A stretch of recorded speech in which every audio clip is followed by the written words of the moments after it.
Hello everyone, I am Madhuri Kankrani and I have secured All India Rank 45 under ICR PG Plant Science Group. I have completed my UG from College of Agriculture Balaghat under Jawaharlal Nehru Krishi Vishwavidyalaya Jabalpur.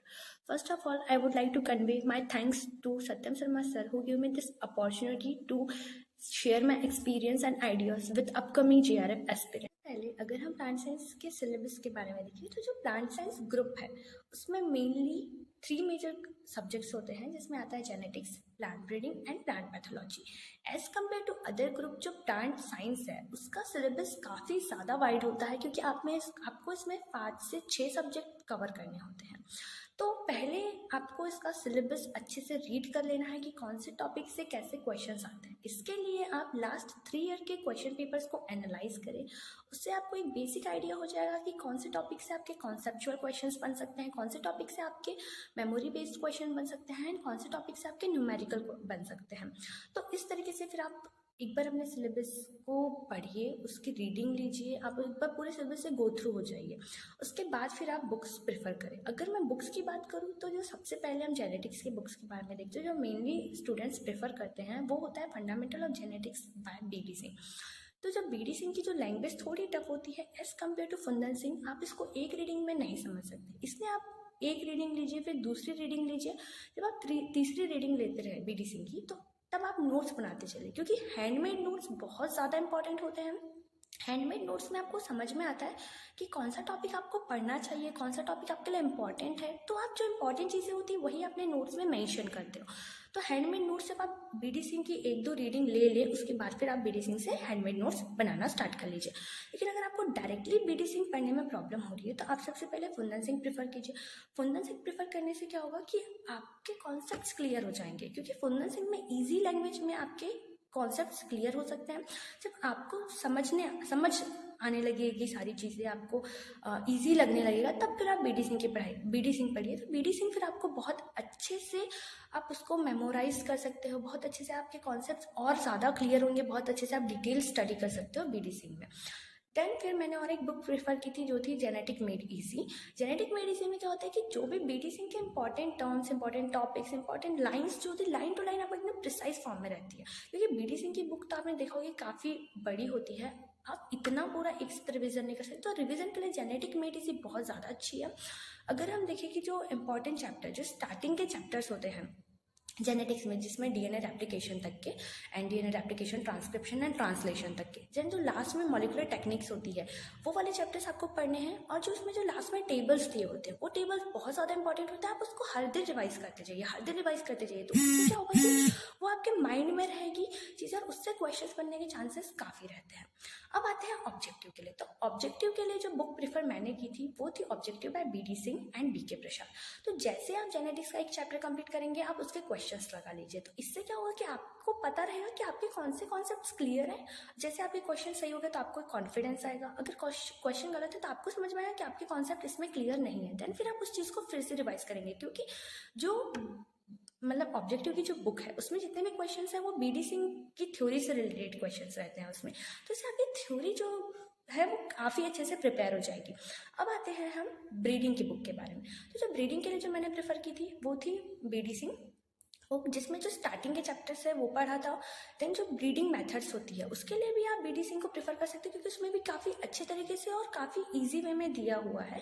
And जो last में जैसे कि transgenic crops क्या होते हैं, tissue culture के बारे में, बायोटेक्नोलॉजी के बारे में, ये सारी चीज़ें आप उससे स्टडी कर सकते हैं, काफ़ी ईजी वे में आपको समझ में आ जाएगा। और उसमें भी जो लास्ट में टेबल्स दी होती है उसको भी लर्न करना बहुत ज़्यादा इंपॉर्टेंट है, क्योंकि उसके भी क्वेश्चंस बनते हैं।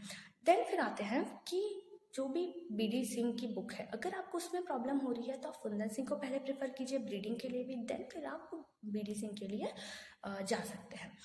अब आता है कि जो BD सिंह की ऑब्जेक्टिव बुक होती है, objective book of plant breeding by BD Singh and BK Prasad. तो फिर आप जो ब्रीडिंग के ऑब्जेक्टिव के लिए भी इस बुक को प्रेफर कर सकते हैं।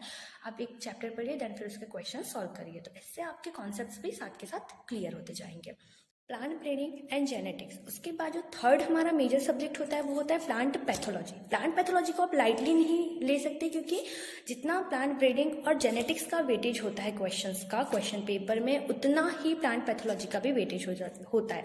जैसे कि हमने इस साल का पेपर देखा, इस साल में 2 से 3 क्वेश्चन ऐसे थे प्लांट पैथोलॉजी के जो कि आउट ऑफ सिलेबस थे। तो आपको प्लांट पैथोलॉजी की भी काफ़ी अच्छे से डिटेल स्टडी करनी है। तो मैंने जो प्लांट पैथोलॉजी के लिए बुक फॉलो किया था वो था fungi, bacteria and viruses by S C. Dubey. And मैंने जो एग्रीमून है उसका भी PDF पढ़ा था। एंड जो अंगराऊ की जो PDF है आप उसकी भी एक बार स्टडी कर सकते हैं। उसमें जो बेसिक टर्मिनोलॉजी होती है रिलेटेड टू प्लांट पैथोलॉजी, और जो साइंटिस्ट रिलेटेड होते हैं और डिफरेंट ऑर्गेनिज्म के डिस्कवरी से रिलेटेड, या फिर हम बोल सकते हैं कि जो हिस्ट्री होती है प्लांट पैथोलॉजी की, वो आपको काफ़ी अच्छे से पढ़ना है, क्योंकि उससे क्वेश्चंस बनते हैं। देन फिर जो फंगी का क्लासिफिकेशन होता है वो आपको अच्छे से स्टडी की, कौन से डिवीजन में कौन सा रेस्टिंग स्पोर बन रहा है, वो कैसे ट्रांसमिट कर रहा है डिसीज को। जो कॉजल ऑर्गेनिज्म होते हैं, डिफरेंट जो मेजर क्रॉप्स होते हैं उनमें जो डिसीज होते हैं उनके कॉजल ऑर्गेनिज्म आपको अच्छे से पढ़ने हैं, उनके सिम्टम्स। क्योंकि जैसे कि इस साल के पेपर में मेनली आपको एक सिम्टम दे दिया, फिर आपको डिसीज का नाम पूछा गया, तो आपको एक पर्टिकुलर डिसीज के सारे जो सिम्टम्स होते हैं जो बेसिकली उनको डिफ्रेंशिएट करते हैं, उनके सिम्टम्स के बारे में भी अच्छे से डिटेल स्टडी करनी है, क्योंकि उनसे रिलेटेड क्वेश्चंस भी पूछे जाते हैं। देन फिर वायरल डिसीज़ के बारे में आपको पढ़ना है, उनके वेक्टर्स के बारे में पढ़ना है कि कैसे वायरल डिसीज़ को कौन से वेक्टर्स ट्रांसफर करते हैं।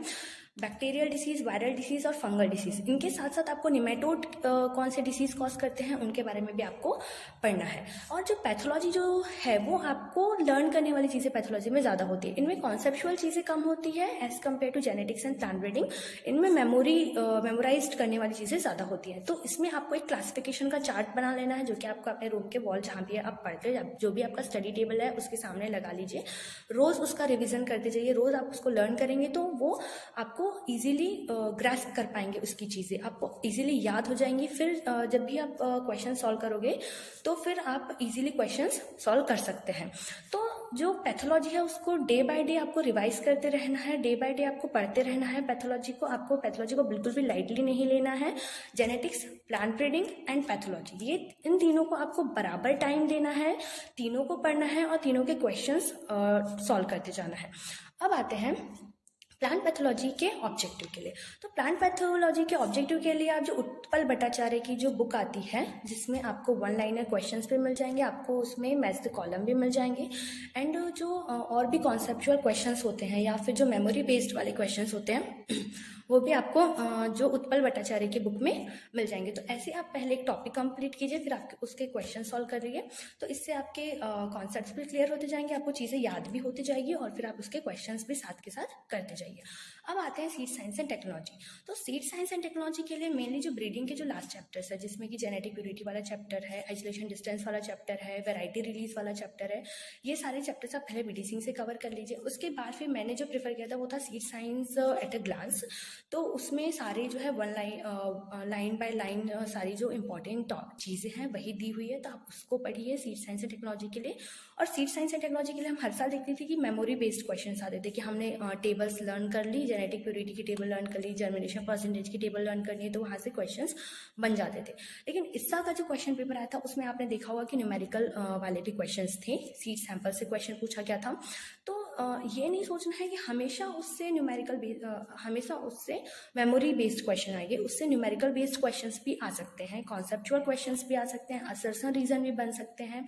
तो आपको सीड साइंस को भी लाइटली नहीं लेना, क्योंकि जो माइनर सब्जेक्ट से जो क्वेश्चंस आते हैं वही आपके रैंक डिसाइड करते हैं, क्योंकि मेजर सब्जेक्ट्स तो सब लोग अच्छे से पढ़ते हैं। आप माइनर सब्जेक्ट्स में भी फोकस करिए ताकि उसके क्वेश्चंस आपसे ना छूटे, क्योंकि 2-3 क्वेश्चंस भी अगर आपके गलत हो गए तो आपके रैंक में काफ़ी ज़्यादा फर्क पड़ जाता है।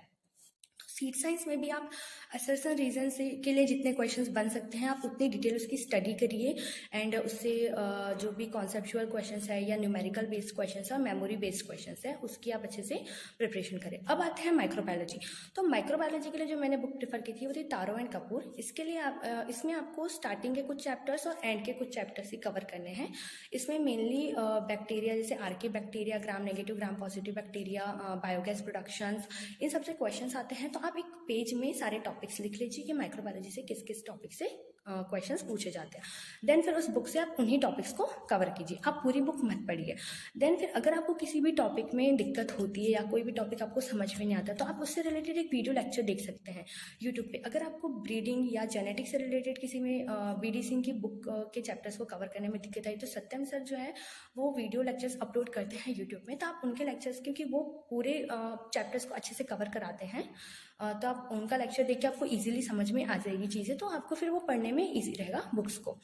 इस तरीके से आप सीड साइंस की और माइक्रोबायोलॉजी की प्रिपरेशन कर सकते हैं। अब आता है प्लांट फिजियोलॉजी। प्लांट फिजियोलॉजी में 3 या 4 टॉपिक से ही क्वेश्चन आते हैं, जैसे फोटोसिंथेसिस, रेस्पिरेशन, ट्रांसपिरेशन, तो और मिनरल न्यूट्रिएंट्स। तो इन्हीं सब टॉपिक्स के जैसे कि जो फिजियोलॉजी की जो PDF होती है, जो कि आपको एग्री मोड पे मिल जाएगी, आप उस PDF से भी पढ़ाई कर सकते हैं, या फिर आप जो भी यूट्यूब पे लेक्चर्स होते हैं, जैसे CSIR नेट के लिए भी जो पढ़ाई करते हैं वो वीडियो अपलोड करते हैं उसमें, तो आप उनसे भी देख सकते हैं, या फिर आप PDF के थ्रू भी देख सकते हैं। किसी भी बुक में जिसमें फिजियोलॉजी की बुक है उसको आप प्रेफर कर सकते हैं। फोटोसिंथेसिस, रेस्पिरेशन वाला टॉपिक अच्छे से कंप्लीट किया, ताकि उससे क्वेश्चंस आए तो उससे क्वेश्चंस आपके नहीं छूटने चाहिए, क्योंकि वो एक ऐसा बेसिक टॉपिक है जो कि आप बहुत पहले से पढ़ते आ रहे हैं, तो उसमें से क्वेश्चंस रॉन्ग होने के चांसेस नहीं होने चाहिए।